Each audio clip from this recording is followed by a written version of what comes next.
ABC News Live presents a Black History Month special, A Conversation with Black Women. Here now, Deborah Roberts. Hello and happy Black History Month, everybody. It is so great to have you with us here on ABC News Live for a moment that I have just been so looking forward to. It feels special and relevant. A conversation amongst some great Black women.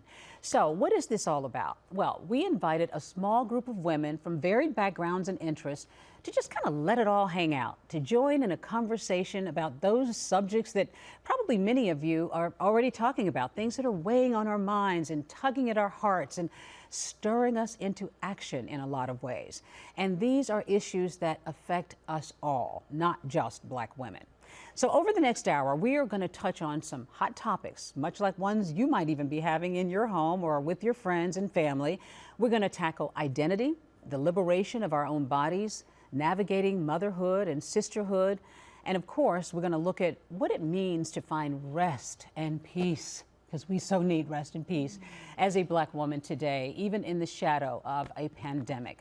So I am so excited about the three women who are joining me today to talk about all of this. And I want you to meet them. First of all, ABC News contributor Yvette Simpson, therapist Marline Francois-Madden, and Tony Award-winning actress LaChanze. Hey, ladies. Hey. Welcome. Oh my gosh, we have been talking before we even get on the air. So welcome to all of you. And I want to do just sort of a mental, emotional check first. How are you doing? How's everybody doing? Exhausted. Great, Yes. but exhausted. That's just the state that I think most of us live in. Yeah. We're so active and so busy in life, but when we settle down and someone genuinely asks that question, an honest answer is, phew, doing well, but exhausted. But exhausted. Yes. And you know, many times I think we think that, I mean, everybody is feeling exhausted. We are trying to tip out of a pandemic. We know Yes. life has been tough. But we also have some very specific issues that affect us, right? You know, Black people have paid a big price during the pandemic. You know, women in particular have paid a big price during the pandemic. And of course, you know, we have watched a lot of things unfold over the last year. You know, we talked about this last time, Yvette, you were with us. We talked about being in the shadow of the George Floyd tragedy, and so much that had happened. Now there's Amir Locke, Right. another young man in Minneapolis. Is your exhaustion, do you think, amplified by the fact that, you know, you're a Black woman who is experiencing all of this? Absolutely. I mean, Black women, we hold it all, you know, and I always say we're the mothers of our community, and our shoulders are broad, but we also get tired. And I can tell you, I love being a Black woman because I love being strong and resilient, but man, the struggle is real at times. And so we're carrying it all, and we're being asked to carry everybody else and to be okay. And that question, are you okay? I just have to answer, I'm not okay. Not all the time. I wake up in the morning and I tell myself, I get to do this. I changed all my gots to gets. I get to get up and go to work. I get to see another day. But by the end of the day, I'm like, really? Yeah. So we just have to be honest about that, because we know this has been a year of tragedy for so many people. I want us to be able to say we're not okay. And I have to tell you, some days I'm just not. Well, you raise an interesting point. I saw something on Instagram the other day. Somebody was really kind of extolling what it is to be a Black woman in America. And she said, we are, you know, we take care of the home, we do this, we do that. She was basically sort of building this all up to say we're super women. But is that too much of a burden, Marline, when you think about what we do as women and Black women in society, what we deal with? Is that too much of a burden, though?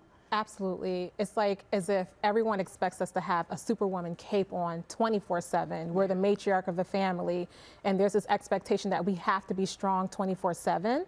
But like you said, some days I don't feel okay. And I think we need to embrace that, to normalize it's okay to not be okay, and just have a community of people that will surround you during those moments where you don't feel your best. You know, where you wake up and you say, well, today I just don't got it in me. I want the day off. Or I'm not putting my video on Zoom. I'm gonna wear my bonnet to that meeting. The bonnet to the meeting. Uh-oh, now wait a minute. We need to normalize the bonnet. I'm ready for us to normalize the bonnet. I'm so ready. Yeah. Or even perhaps you want your kids to stay home from school and not go to school because it's snowing outside, and you want them to have a day off because you also want to teach your children how to embrace rest. Right. And that is, I think, the struggle that we have now, where we have to be productive 24/7.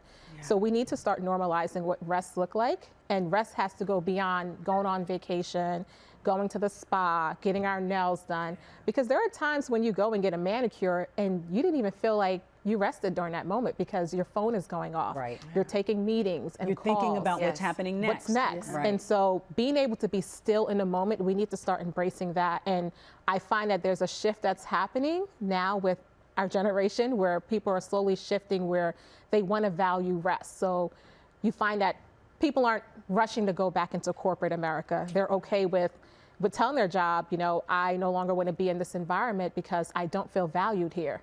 You're not valuing my well-being. So I find that's something else that's happening soon with a lot of women. All right, the big resignation. Go ahead, LaChanze. But do you, you know, I have to say that I know so many of us are focused on being very productive. And as you say, sometimes we aren't used to just being still.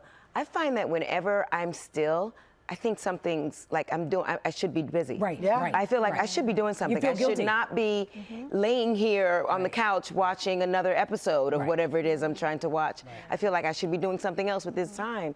And that's the struggle I have mostly, is really just allowing myself to take my time. And that's the one thing that the pandemic did give me, was an awareness of the value of my time, that this is my time. I'm so used to, if I look at a day, a schedule, and there's maybe 3 hours free, I'm like, well, what can I do in those 3 hours? You know, as opposed to just thinking, let me just sit down, have a quiet time, veg out, not even worry about what I have to do. And the pandemic really gave me my time back, or understanding the value of my time as being my time. Because the older you get, that's the most valuable thing you have, is your time, I believe in.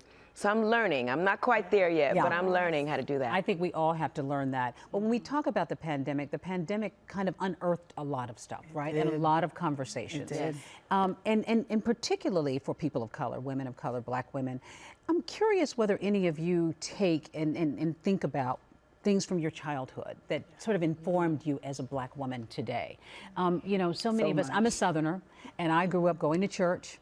And, you know, there were so many things, you know, the matriarch of the family and so forth. But are there things that you point to in your childhood that kind of really that resonate with you as a Black woman in America? So much for me. I was raised by my grandmother, who was our matriarch of the family, and we're a female-dominated generation. So my generation is almost all female. So my cousins, my aunts, and then they all have boys. So I grew up with women all around me. So many examples of strength and power, but also vulnerability and weakness that we didn't show a lot. And, you know, we talk about the silence that was so much a part of every single day. If you were suffering, you suffered in silence. We laughed through it, tell a joke about it. The trauma that we were holding, that we were pushing down, that But we never thought really it made us stronger. We thought it did. Right. And self-care was not a word we used. You know, it was like, love yourself, you know, for yourself was not a word. It was all about get through it. It was all about make it work. It was all about, that's okay, baby, keep going forward.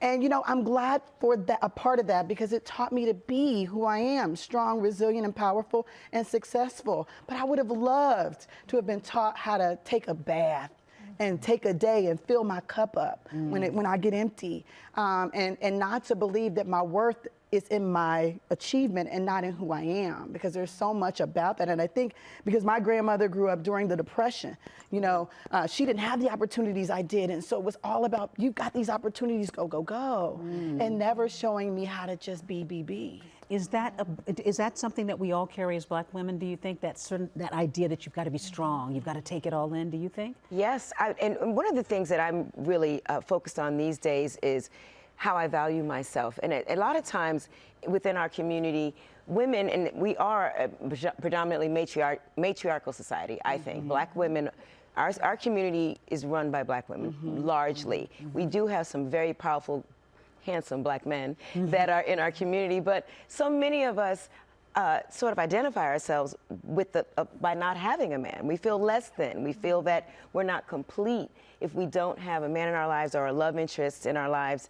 And I'm really advocating for women to understand that who we are, even though we have so many struggles and moments that we don't feel valued, we do have love in our lives. We have the love of our sisters. We have the love of our friends, the love of our children. There's still love. And I'm trying to educate so many women around me about the value of the love that you do have around you. And that you are enough. That you are enough and that you're nurtured, you know. And much to your point, growing up in my home, there was no opportunity to break down and have a nerve. I used to say, you know, black women don't have the luxury of a nervous breakdown. It's a luxury. Yes. Privilege And to have that. there's some truth to that. There's Yes. some truth to that. Well, there's truth to so many other things that we're going to get to in a minute. So much that we're just getting started. Just getting started. But we have to take a commercial break, and we're going to be right back.